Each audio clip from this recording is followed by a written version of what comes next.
welcome to Burning the Edge. We would like to welcome to the T our host, Mr. Aundra Miller Jr.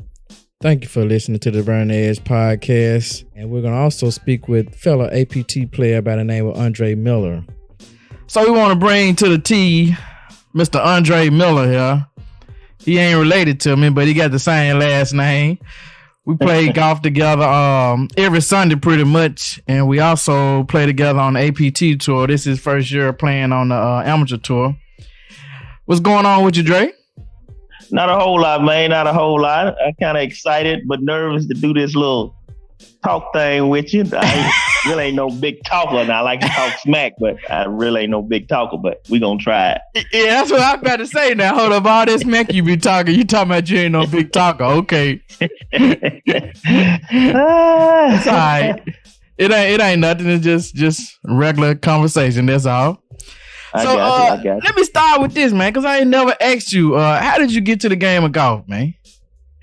Well, a friend of mine, my best friend, he passed away about 14 years ago. He and I become friends, probably 20 years ago. And he joined the military, the Marines, and he started playing golf regular pretty much every day over there where he was based at. And so when he came home, he would always invite me out, to swing the golf club. I always knew how to swing a bat. We played competitive softball together, but he introduced me to the game of golf, man. And basically he was a right-handed, I was a left-handed. So I couldn't find no left-handed clubs nowhere. So I actually started swinging right-handed with his clubs. And of course, and wasn't as fun, but me and him being best friends, we always got out and enjoyed ourselves. And I finally found a set of Dunlop clubs at Kmart, and that's when it all began. Yeah, after I switched over and hidden from my regular side, just seeing the ball jump off the club, it kind of got me a little excited. And, like I said, I've always played baseball and softball and could hit it, pretty good over the fence. And man, I just got involved with that. Kind of wish I had took it up in school, but, being an athlete, I chose, track and all that during the time golf season came around. So, but, man, I've been enjoying it ever since. Yeah, that's something new right there. I didn't know you was a track runner, man. Man, I did some of everything, man. You see these calf muscles I be having on the back of the legs, man. Yeah, high jump, triple jump, long jump, high hurdles, low hurdles. Yeah, I did all that. Oh, man, you just a regular old athlete for real, because I done heard you talk about them horseshoes, the bowling. You did about everything, ain't it? I do everything. I hear you, man. Everything. Yeah. So that's cool, man. So you've been playing. This your first time playing on the amateur tour, right? Right. Yeah. So Lafayette Simmons, he's Division II now. He and I played competitive softball before he just gave up softball altogether and started playing golf. And I ran into him at a local convenience store, and he mentioned it, but of course nothing sunk in as it did recently, So once you started playing and I was introduced to you and you was on the tour, I was like, is this the same tour Lafayette was talking about? Yeah. And still, even after a year, me playing with you for a little over 2 years, I still didn't let it sink in until Ron Porter joined. And I was like, wait a minute now. This may be the same one. Yeah. And I practiced a lot up at Timber Trust, which is the old plantation golf course. And I was up there practicing one Saturday evening. And I seen all the signs up out on the first tee box. And I noticed Lafayette's vehicle, which he got a vehicle same as mine, Infiniti Q8. I said, this is the same one. And I think I seen Ron's vehicle in the parking lot. And that made me go ahead and sign up and go ahead and join. So yeah, it's been nerve wracking, a little nervous. And I say that because the few courses that we've already played on, I was already regular playing there, and then, man, I guess just the nerves just didn't let the scorecard look too good, I guess.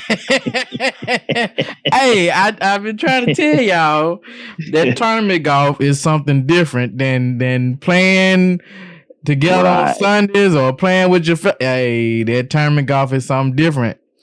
It is. Speaking of that, I had to experience something this past weekend that I've never experienced before in playing this tournament golf. And so that's kind of why I got you on here. All right. So I'm gonna try to tell the story, and you can come in when you get ready here. Go ahead. So as Saturday come along, we playing at Fair Oaks, and so I end up shooting. I think I shot an 81 the first day. And so after it's over, 81. So I got to talk smack, because that's the lowest score I done shot on the tour first, and then I'm in the lead. So and I had spoke with Jana. I don't know if you got to meet Jana or not, but we played at Greystone, and she had the lead going into the second day. And I asked her, I said, "How you sleep?" She said, "I slept fine." She said it really didn't hit me until she got to the golf course. And so, I slept fine. I ain't had no problem sleeping. And I got up because we played Sunday. I got up. I went to church like I normally do, and left church and came on up there. And I wouldn't say that I was nervous. Right. I didn't get to hit as many balls on the driving range as I wanted to. Right. But from the first tee, my swing didn't feel right. I knew something wasn't right, and I was just out of sync. And I'm thinking, well, you gotta. I think I had like a 2-stroke lead on Trent, 2 or 3-stroke lead or something like that. And my philosophy has always been not to look at the score. I ain't looking at the score. I ain't looking at no leaderboard, because I figure it doesn't matter if I play my game, and whatever happened from there is what happened. Right. So we end up, of course, we prayed together. All four of us, me, you, what was the guy named Kevin? Trent and Kevin. Yep. Yeah, Trent and Kevin. So you take it from there how the day went. Because what was your mindset coming into Sunday? Because I know Saturday you were talking about I got to walk some jokers down tomorrow. I got to walk some jokers down tomorrow. I might well have a treadmill on my back. Well, after Saturday's round, after the first hole on Saturday, I end up tripling. And so getting off to a bad start on Saturday, I didn't really let my head down, but I was like, man. Then I caught myself. I said, you know what? We got 2 days. This is a 2-day event. So let me just regroup and go on through the first round. Of course, me wanting to, go out to Fair Oaks. Didn't really notice how hot it was going to be. I had pants. I had long pants on. So that kind of got me in a negative vibe, not shooting well, then had the pants on. So after the turn, I went and I put my shorts on. So I changed shorts going into the back nine on day one. And I started, coming through my swing a little better. I think I played the back nine a little better than the front nine. Ending up with an 88. So put me behind the leader, which happened to be you, 7 strokes down. I said, man, this joker here shot an 81. Wow. And I think that probably is your lowest score. I said, you had to did some birdies, a bunch of pars or something. And I recall you was telling the other fellas, you wasn't directly talking to me, but you was telling the other fellas, I'm going to talk smack. I'm talking smack. Y'all ain't going to stop me. I said, okay. I said, all right. So I was like, well, what place am I in? And they said, you in fourth place. I said, well, normally they do 4, 4, 4, and 4. They pair us with 4. I said, well, you know, Arthur, I might be paired with you tomorrow. And you said, I don't care. But anyway, long story short, we're going to shorten that day up. So I went home, got up early Sunday morning, got my stretching in. So about 10:30 come around, I think the first text went out by Ron Porter, which is, he is over our score stats and all. So he wishing us good luck. So I said, you know what? I'm going to send Arthur a text and let him know I already started with my walk me down, because I'm going to walk you down today. Walk me down meaning a drink, So, Yeah. And so getting to the course, I showed up. I still don't see Arthur. I said, hey, boy, Arthur think he already won this thing. And of course, you see, saying church got you late. So you really didn't get to warm up like you wanted to. But my main focus was, I knew I was 1 stroke behind Kevin, and I knew I was 4 strokes behind Trent. I wasn't too much worried about the 7 strokes you had, just off the bat. But my main thing was, if I get off the first tee and I score good off the first tee, that's going to give me a good confident round. And so with that being said, hitting it straight, then getting on the green in regulation, that gave me a good start. And then I ain't going to tell you what you did, but that put me, that first hole put me ahead of Trent, or tied with Trent. And I think I went ahead of Kevin, and it got me a little bit closer to you, but I still wasn't even worried about that. I just wanted to have at least a good first half. I wanted a good total round, but first half looked good. I scored a 40. And after we teed off on number 10, I looked at the scorecard. I said, wow. I said, I think I got Arthur. No, Arthur got me by 1. I said, so this will be a good round.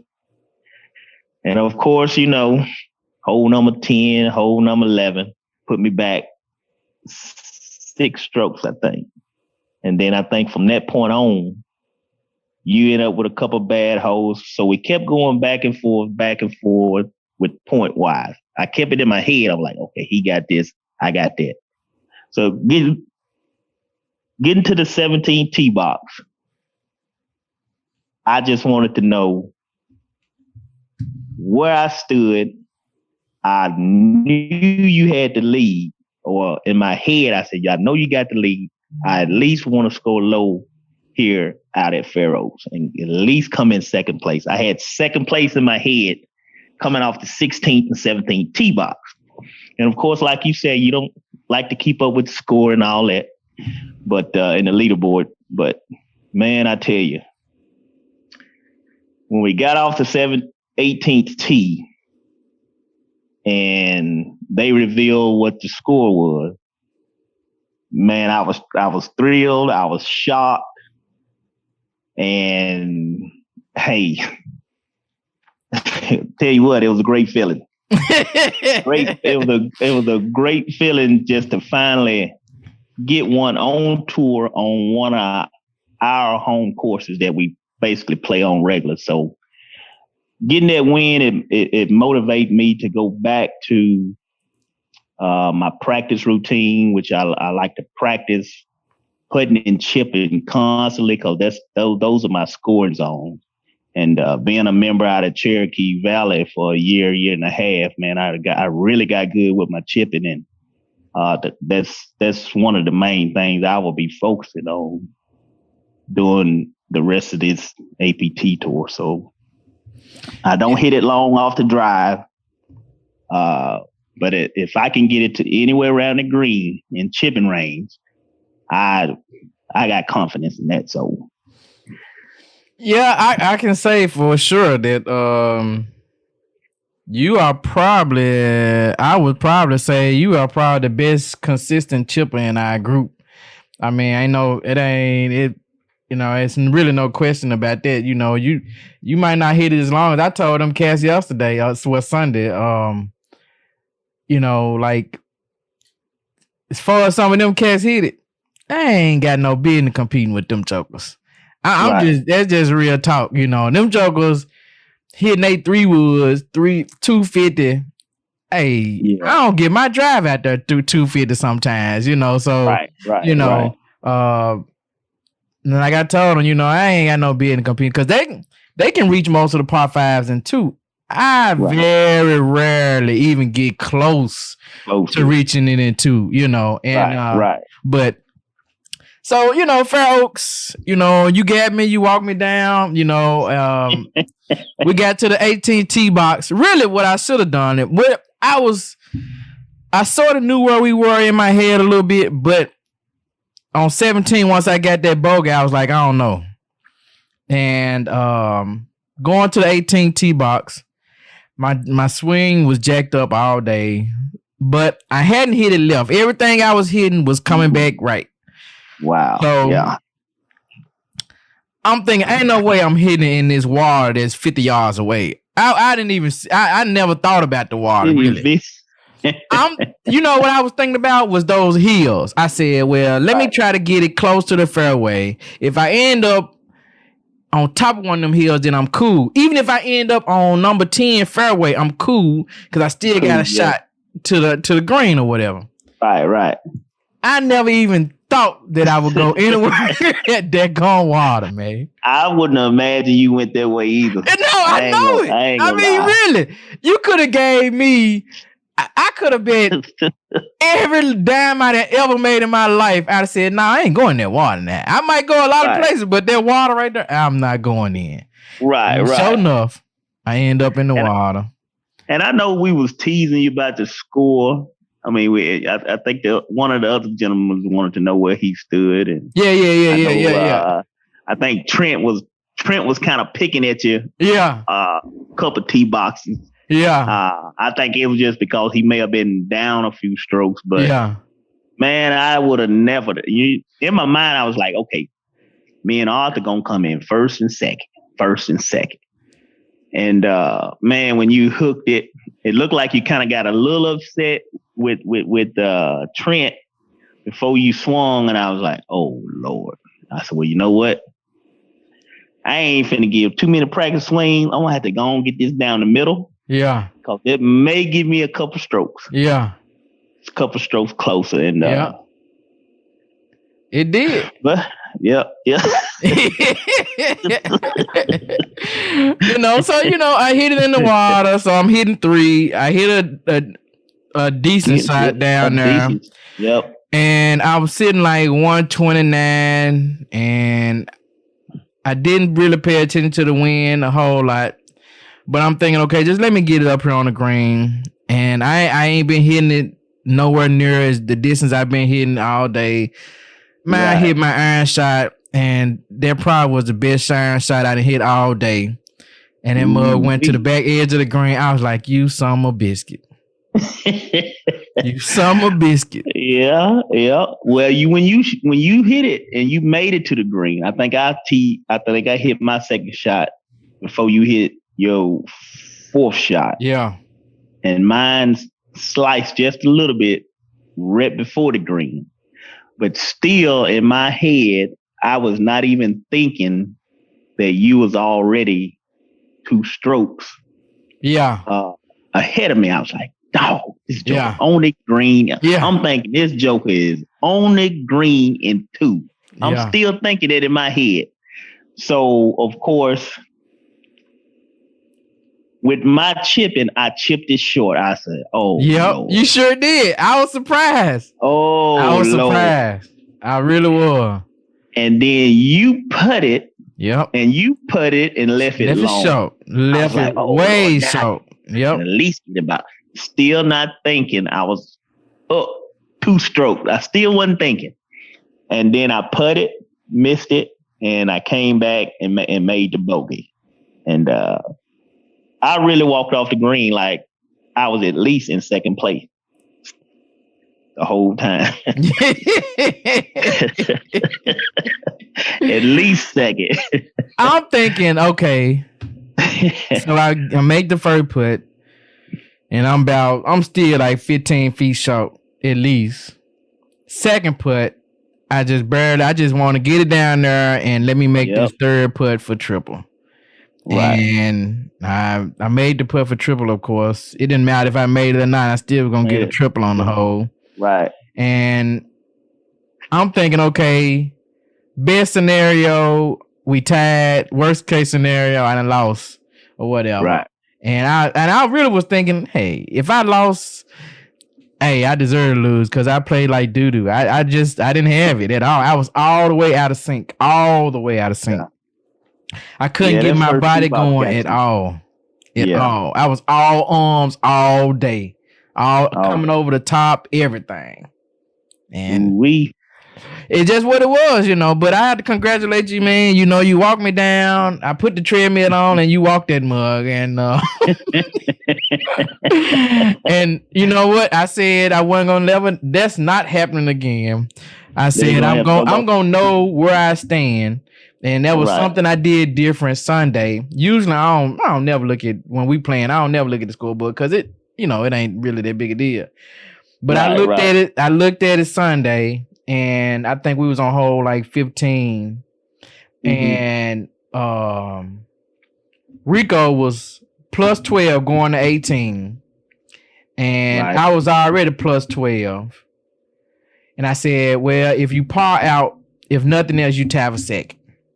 I knew I wasn't gonna probably catch Nick because Nick was only like 9 over going into 17 or something like that, 18 or something.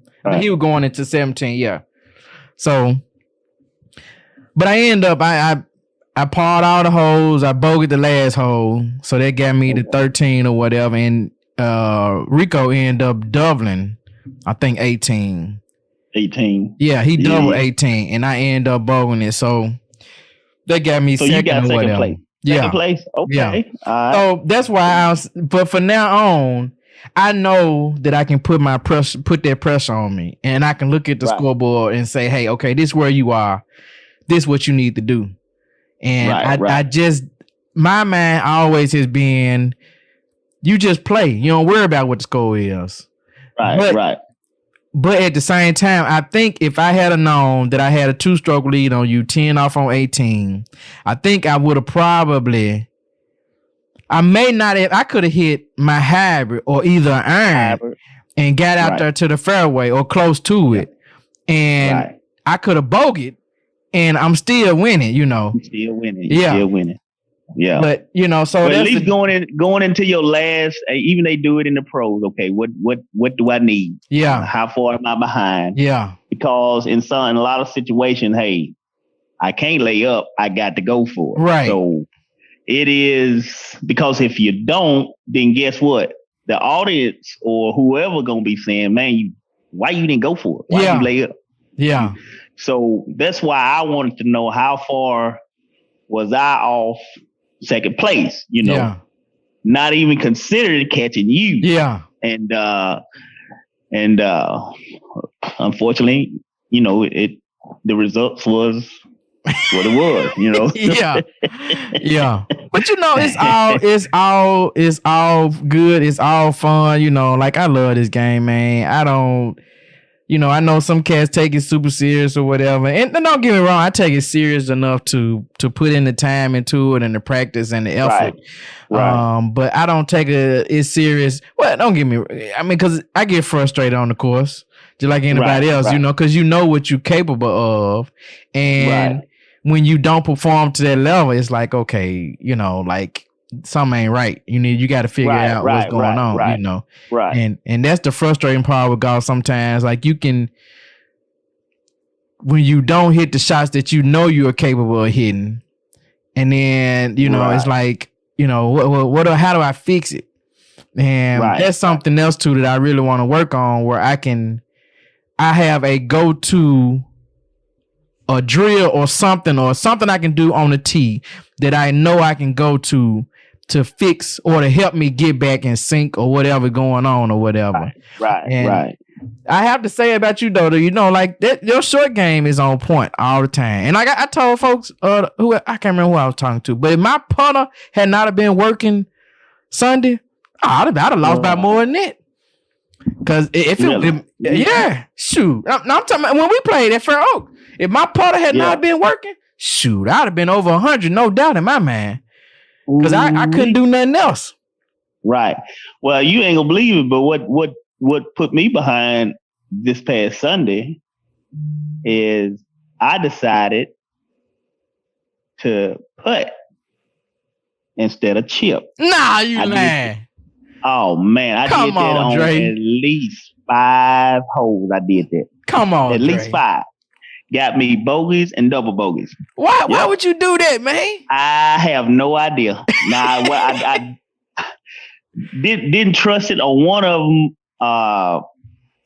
The par 3 just off the green. My club caught grass and it opened it up.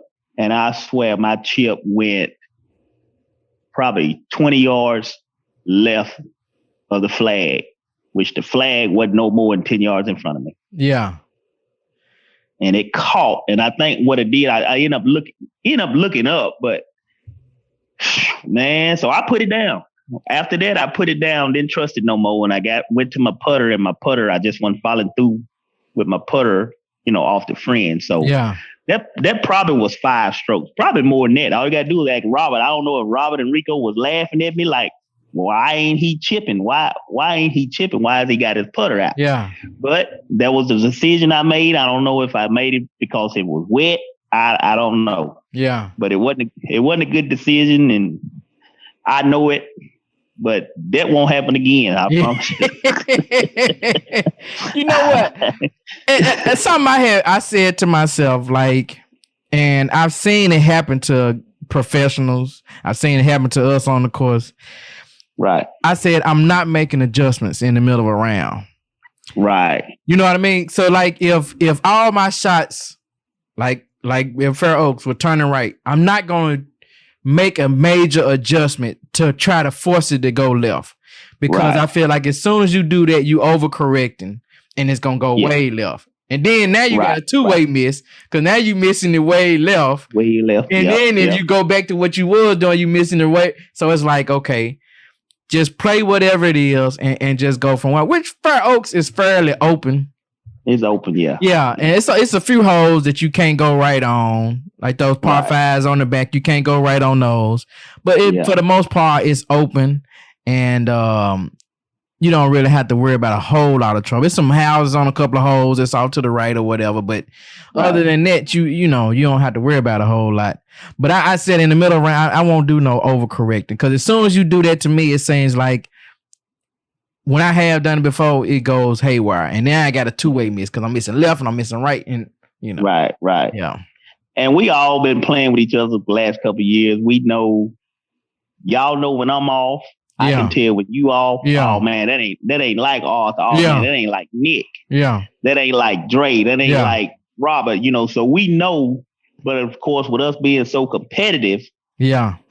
We ain't saying we happy you missed, but it's like, wow, I'm glad he's having a off game, a off day, you know. So because there's no pressure, I don't think there's no pressure on anyone. I think when me and Nick battle or tee off together, I think you had mentioned it one time, man. I love when these two jokers tee off together, because everybody else may have a chance to win, but I don't give him nothing. He don't give me nothing. And it feel like it's more pressure on the both of us. I put pressure on myself, especially when I'm playing against Nick. I know he's a good player, just like everybody else is. But I tell you what, all you jokers done walk me down within a year. And I'm glad to see it. It's more pressure on me. I know I don't practice as much. And but it's been a good round. I don't know what this 4-day tournament gonna be like, but it's gonna be some I hope we pick the right courses. Yeah. It's gonna be interesting to see what happened though. Yeah.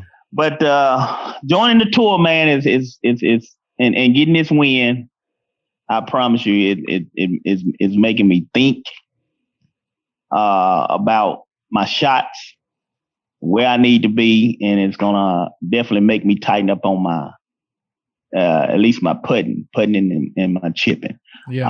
I had a little adjustment done to my driver. I did get my shaft came in. So you did. Have you hit that one? I hit every fairway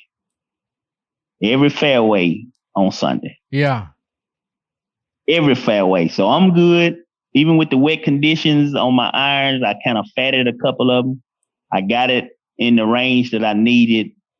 Like I said, fatting it on my iron shot, but getting it in the fairway, hitting it down the middle. Yeah. They ain't long. Yeah. But they down the middle. Hey. So the shaft that I originally wanted to get, they had one that was 2 years upgraded. So they gave me that one for the same price. So I had that put in early Saturday morning up at the local golf shop here in town. So, yep. Well, all right, man. I guess we're going to see what it do this weekend, man. I appreciate you coming on down, and I'm glad to see you get your win, man. It don't matter about, who you had to beat to get there, but I'm glad you got your first win, man. And at a major event, at a 2-day major event, man, that's a nice little win right there, Right. I don't have that one. My win is a 1-day, and that's the only one I get. So maybe I do something this weekend, and hopefully I can. If I can play like I did for 1 day last week, then I'll be good. Yeah, because you probably would have been shooting at 81. You probably would have been moved up 2 spots. I don't know. 2 divisions. No, they just they would take me up 1. Cause right now though, I know if I shoot what I shot then, I'm moving up. It ain't no if, ands, or buts about it. If I shoot anywhere above 19 strokes over or handicap, whatever the 19 is or whatever, I'm moving up. Right. Yeah. All right, man. I appreciate you coming on, man. Yes, sir. We'll see you on Saturday, brother. All right, you be easy, man. All right, appreciate it. All right. Thank you for listening to the Burn Edge podcast. Please like, follow, and subscribe to our channel. You can check us out on Podbean, Spotify, iHeart, and also on the Apple Podcasts. If you have any questions or anything, you can always email us at burningtheedge@att.net. I want to thank also for Aundra Miller joining us today, talking about their experiences on the APT tour. Thank you again for listening.